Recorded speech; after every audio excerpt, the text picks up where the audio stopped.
오늘도 여러분하고 포크 아트 할 시간인데요. 제가 포크 아트 하기 전에 지난 시간에 했던 것들을 좀 보여드리려고 그래요. 지난 시간에 튤립 이게 완성품이거든요. 또 즉시 그려가지고 보는 거와 이렇게 다 말른 상태에서 보는 거하고는 또 틀리거든요.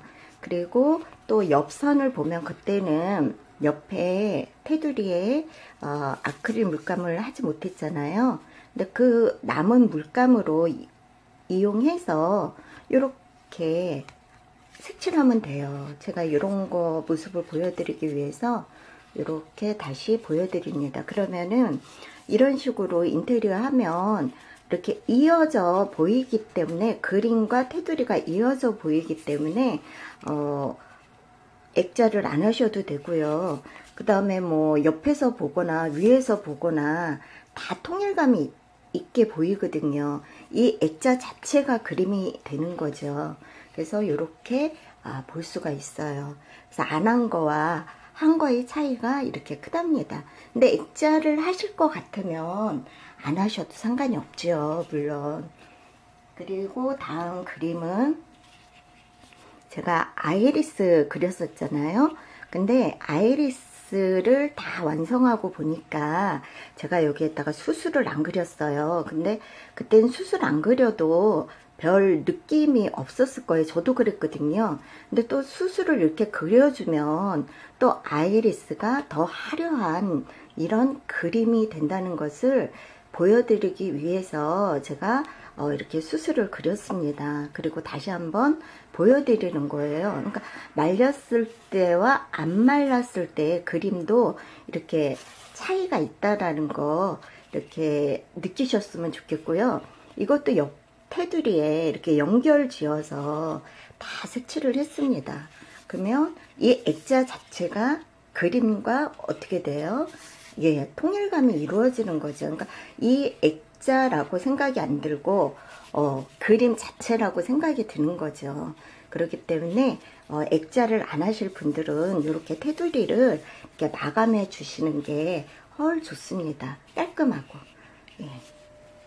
그래서 오늘은 여기에다가 여러분하고 또 포크아트를 그릴 건데요. 오늘은 들꽃을 그릴 거예요. 들꽃에다가 하얀 들꽃을 그릴 거고요. 들꽃에다가 좀 과일이 있는 사과, 요즘에 사과 많이 나오잖아요. 그래서 사과가 있는 들꽃을 그려볼까 해요. 그러면 그것을 이렇게 일반적인 말로 뭐라고 표현하냐면 정물화라고 그러죠. 정물화. 그래서 포크아트를 이용한 정물화를 여러분하고 함께 그려보려고 그래요. 그래서 지금 밑색을 제가 색칠하고 있습니다. 우리가 그릴 색들을 미리 이렇게 짜놓지 않습니까? 그러면 그림을 짜놓은 그 그림 중에서, 물감 중에서 이렇게 선택을 하셔가지고 선별을 하셔가지고 이렇게 밑칠을 해주시면 돼요. 뭐 이렇게 그거는 개인적인 또 취향이에요. 저 같은 경우는 그렇게 하는데 다른 색을 이용해서 하고 싶다 하시는 분들은 다른 색감을 이용해서 충분히 할 수 있어요. 저는 이렇게 옆으로 선 가기를 하는데 옆으로 선 가는 게 싫다 이러시는 분들은 이렇게 세로로도 하실 수 있어요. 이렇게 세로로. 이거는 본인의 취향에 따라 이렇게 그리시면 돼요. 세로로 하실 분들은 세로로 하시고, 가로로 하실 분들은 가로로 하시고, 뭐 위아래로 하실 분들은 위아래로 하시고, 그거는 이렇게 여러 번 그림을 그리다 보면 어떻게 해야지 내가 그리기 편하고 또 내 분위기에 잘 어울리는지 그게 파악이 되시면 그런 식으로 많이들 선호하는 순서로 하시면 돼요. 저는 그냥 이렇게 하는 것들이 습관화가 돼서 저는 이제 이렇게 붓터치를 안 하면 색을 칠한다 그러면 이제 위아래로 하는 경우도 있고 아니면 이렇게 가로식으로 하는 경우도 많습니다. 근데 대부분 이렇게 그림을 하다 보면 가로식으로 좀 제가 많이 하고 있다라는 것을 저 스스로 알죠. 근데 이게 하다 보니까 이게 편하니까 이렇게 하게 되더라고요. 그러니까 편한 쪽으로 선택하셔가지고 하시면 돼요. 그리고 이렇게 빨리빨리 그림이 완성돼서 나오는 아크릴을 저는 좋게 생각하기 때문에 좀 길게 잡고 그리지를 않는 편이에요. 그러니까 그것도 다 취향이겠죠. 그림 그리시는 분들의. 자, 이런 식으로 해서 제가 밑칠을 다 했어요. 자, 이렇게 해서 말려서 그림을 하셔도 되고요. 안 말린 상태에서 그림을 그리셔도 된다고 제가 말씀드렸죠. 그리고 제가 그릴 게 사과하고 그 다음에 들꽃이라고 말씀드렸어요. 그러면 사과가 그려질 점을 찾아야겠죠. 지금 저는 사과를 그릴 그런 지점을 제가 표시를 하고 있는 거예요. 이렇게 표시를 하면 이게 색이 지워지고 있지 않아요? 지금 색이 좀 흐려지게 지워지고 있지요. 그러면 이렇게 되면 이게 좀 나중에 봤을 때 안으로 쑥 들어가 보여요.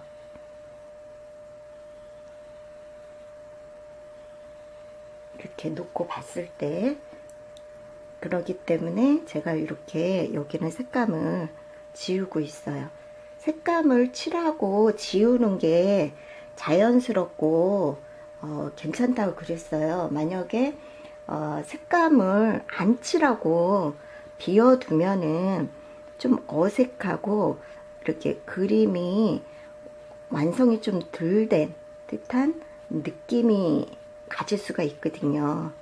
그러니까 될 수 있으면 색을 바른 상태에서 밝은 느낌을 표현할 때 지워주시면 돼요. 이렇게 물로 지우는 작업을 해주시면 훨씬 더 자연스럽거든요.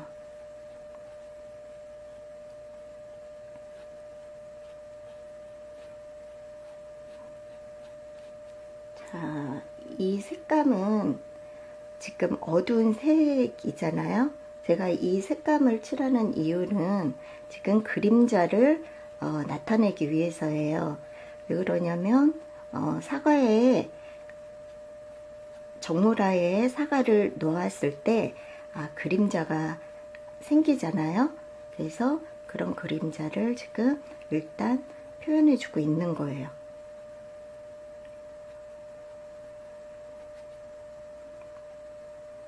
그리고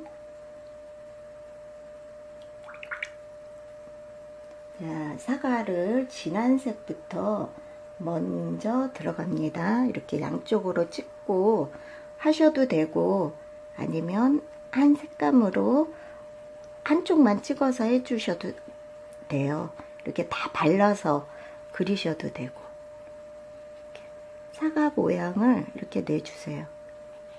그렇다고 사과가 완전히 원은 아니잖아요. 이렇게 조금 타원형 비슷하긴 하지만 이렇게 원은 아닐 거예요. 그쵸? 그렇게 사과스러운 느낌을 내주시면 돼요. 가장 진한 색으로 사과스러움을 일단 이렇게 표현해 주세요.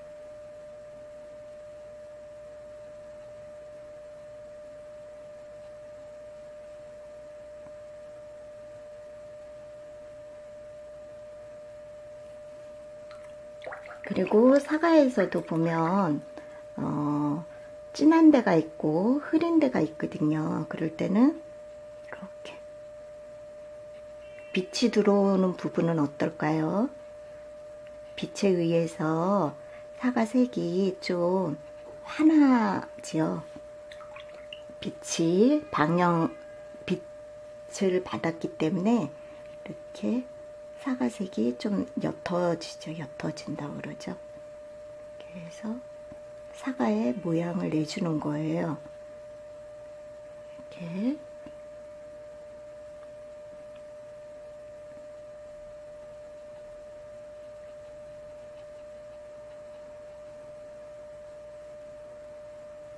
그리고 사과에도 보면 꼭지가 있잖아요.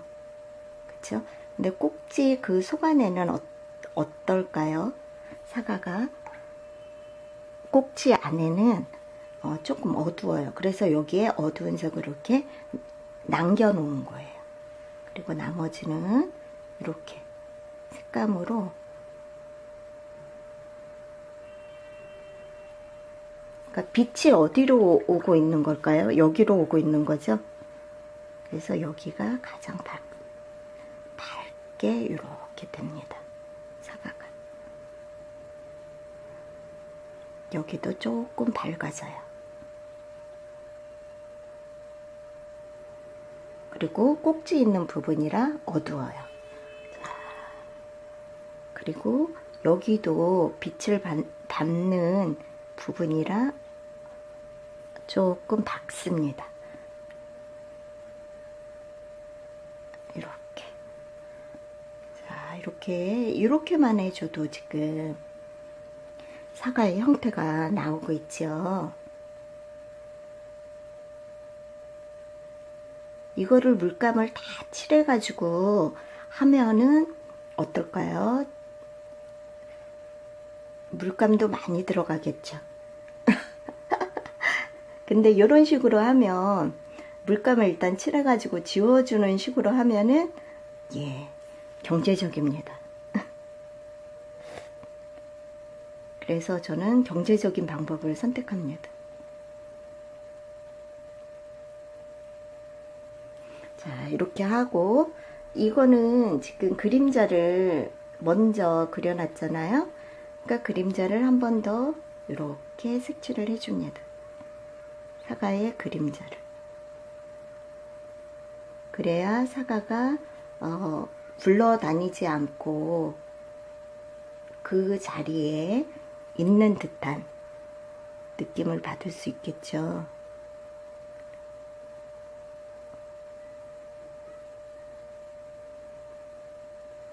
그림자도 자연스럽게 이렇게. 요번에는 할 게 참 많죠. 자, 이런 식으로 끝났습니다. 그 다음에 제가 뭘 그린다 그랬죠?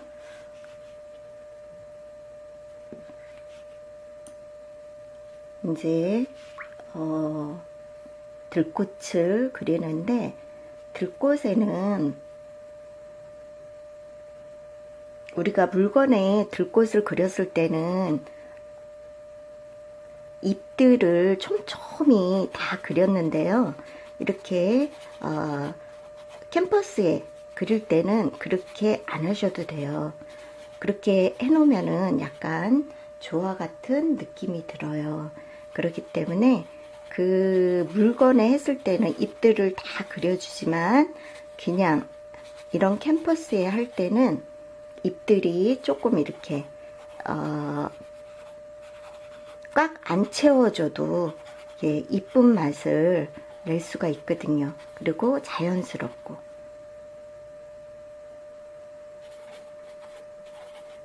이거는 지금 제가 이렇게 표시하는 것은 그림자 표시를 미리 해두는 거예요. 그리고 나서 또 그림자 표시가 좀 약하다. 그리고 나고 난 다음에 확인을 했을 때, 아, 내가 그림자 표시한 게 좀 약하다 이러면 아까 제가 했던 식으로, 그런 식으로 마무리를 해주면은 되거든요. 그러니까 일단은 이렇게 밑으로 그림자가 진하게 퍼지겠죠. 들꽃이니까.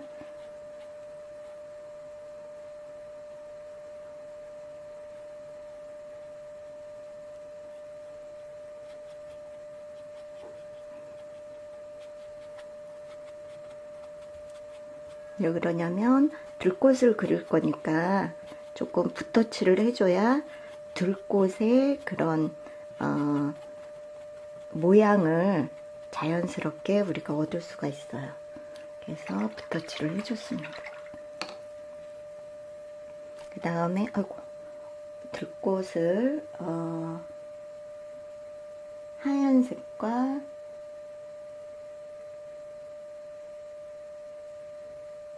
노란색을 섞어서, 자, 하얀색은 많이 섞고 노란색은 조금 섞었죠? 이렇게 해서 이제 여기에다가 들꽃을 그려 나갈 겁니다.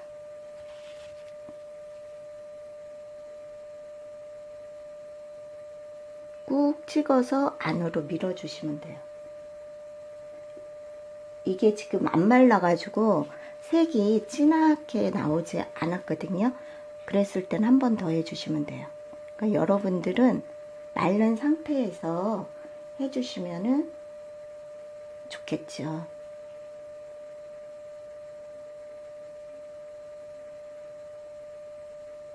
이렇게.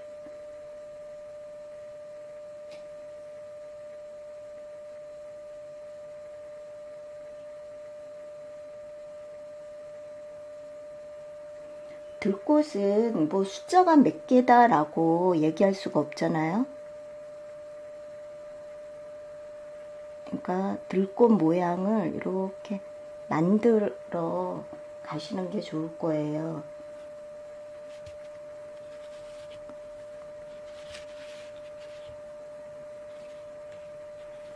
지금 안 말라서 여기를 이렇게 짚기가 좀 그러는데,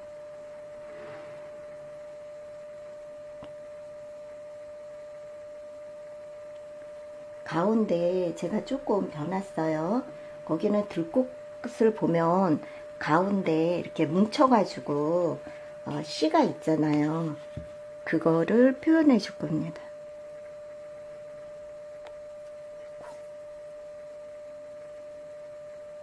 점 찍어서 안으로 이렇게 들여보내 주시면 돼요. 지금서부터는 반복 작업이에요.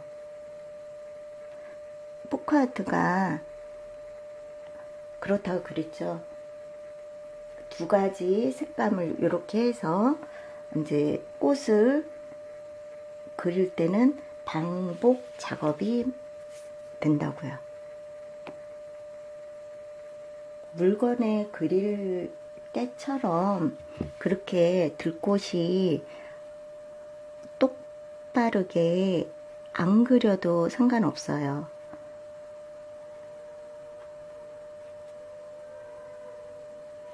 그림은 조금 이렇게 날리는 듯한 느낌으로 그리시는 게 오히려 그림에선 완성도가 높게 보여지거든요. 그게 물건에 그리는 거와 이런 캔버스에 그리는 거의 차이점이에요. 물건에 날림으로 이렇게 그리면 완성이 안 된 듯한, 아니면 그림을 망친 것 같은 그런 느낌을 줄 수가 있는데, 캔버스에서는 오히려 그렇게 그리면 좋아갖고 그림 같지가 않는 그런 또 이미지가 되죠. 그러니까 너무 그렇게 똑바르게 하나하나 그린다라고 생각 안 하셔도 돼요.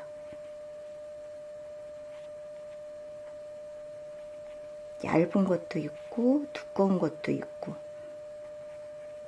이런 식으로 5개짜리가 있으면 뭐 8개짜리도 있을 수 있고 3개짜리도 있을 수 있고, 입이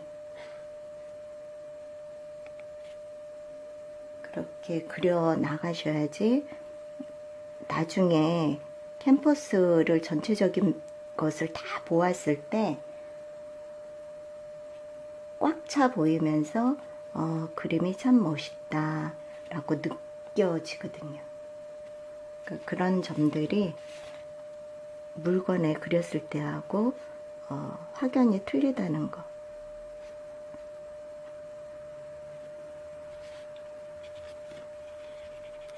이 정도로 그리면은 들꽃이 된 것 같아요. 그러면 이제 가운데 이렇게 들꽃에 보면 암술, 수술 그런 것들이 가운데 이렇게 모여 있잖아요. 그래서 이렇게 지금 변했잖아요. 거기에다 이렇게 점을 찍어 주세요. 노란색 점을 찍었으면 위에다가 하얀색 점 이렇게. 별로 표가 안 난다 하더라도 이렇게 다 마무리를 해 주셔야지. 표 안 나니까 하지 말아야지 이거는 아니거든요. 그러면 너무 표가 안 난다 라고 생각하시면 이렇게 연한 연두색을 위에다가 또 해보세요. 표가 나죠. 이렇게.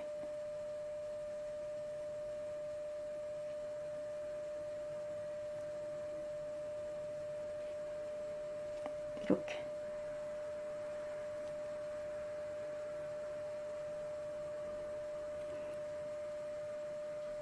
너무 진하게 표가 안 나도 상관없거든요. 저도 연두색으로 하니까 헐 낫네요. 그린색, 제일 밝은 그린색으로 하고 있거든요.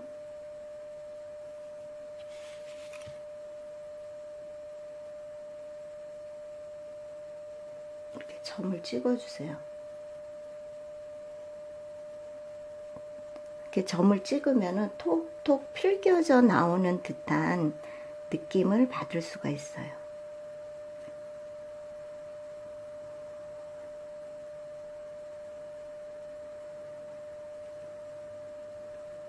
동그랗게 안 채우셔도 상관없어요. 납작납작하게 하셔도 상관없고요. 예, 모양은 개성에 따라서 하시면 돼요.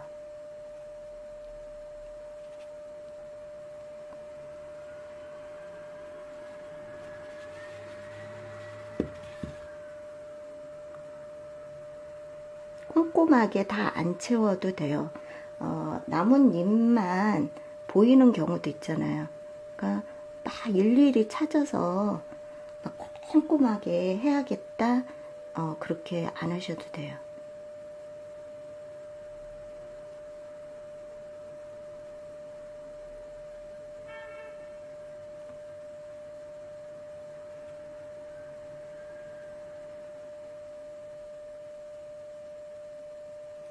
이런 식으로. 자, 이렇게 해서 지금 꽃이 완성됐잖아요. 그러면 이제 줄기가 있겠죠. 줄기를 이제 그리도록 할게요.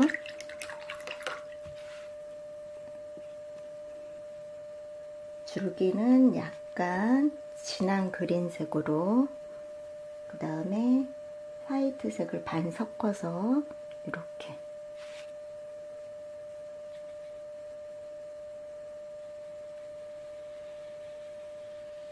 똑바로 해주셔도 상관없고요. 아니면 약간 삐뚤삐뚤하게 하셔도 상관없어요.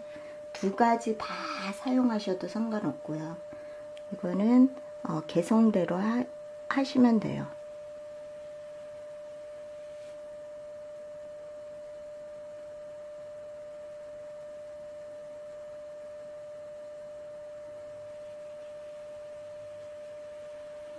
들꽃이라 줄기가 하나 있으면 그 줄기를 타고 여러 개의 또 줄기가 있잖아요. 그러면서 꽃이 피니까 한 줄기에 이렇게 붙여서 이런 식으로.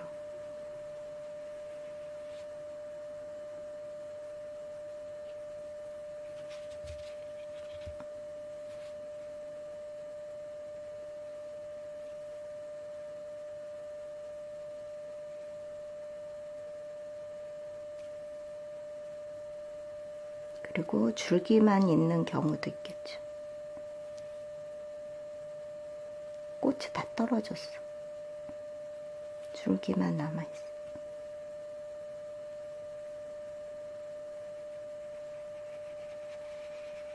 이 많은 꽃에 줄기를 다 그린다 생각하시지 마시고요.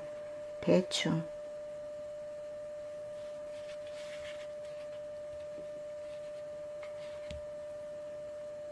그리고 또 들꽃에는 또 뭐가 있죠? 줄기 말고 잎도 있잖아요. 이게 지금 들판에 피어 있는 줄기가 아니잖아요. 지금 꺾어다 놓은 상태이니까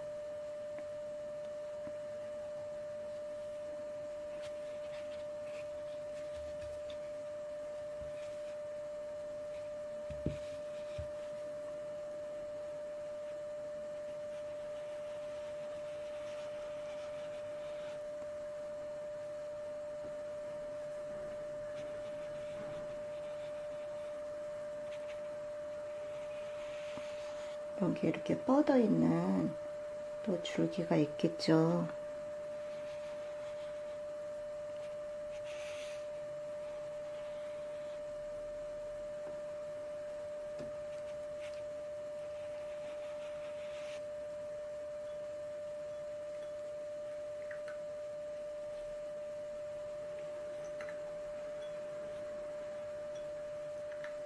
오늘은 참 그렇게 많지요.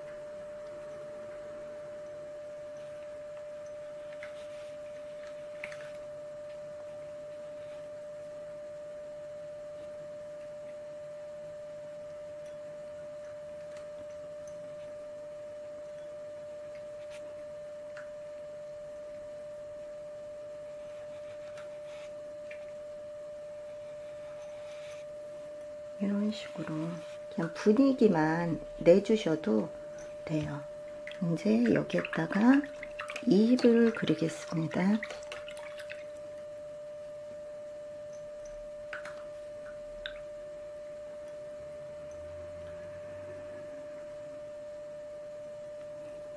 자, 잎은 이렇게 날리는 식으로 그려주세요. 이렇게 뾰족뾰족하게 날리는 식으로.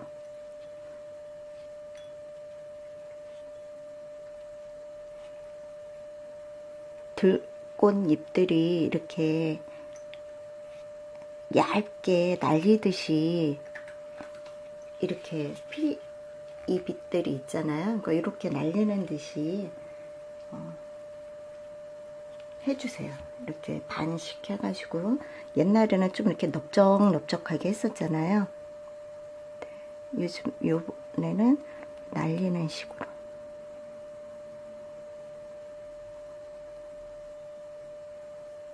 그리고 들꽃 잎이 진짜 많잖아요.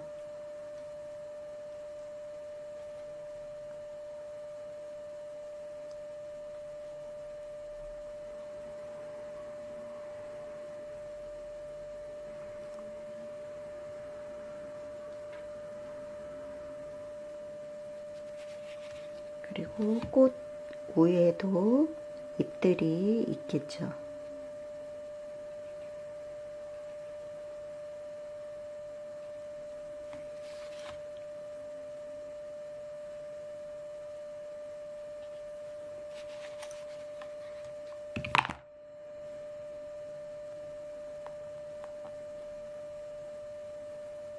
실수네요.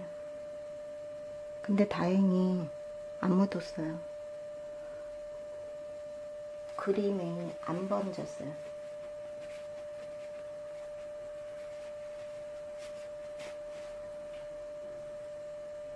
수채화에서 이런 일이 벌어졌다.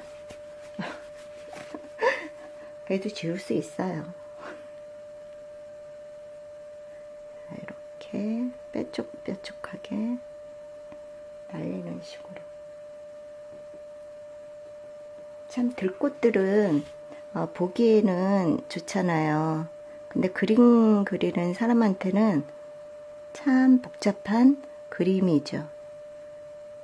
그래서 시간도 많이 걸리고 이것저것 할 게 많고 그래서 좀 안 그린다 그럴까? 복잡해서 저도 좀 그렇게 되긴 해요. 큰 꽃 하나 그리고 말지. 계속 반복해가지고 그려줘야 하는 그런 게 있으니까.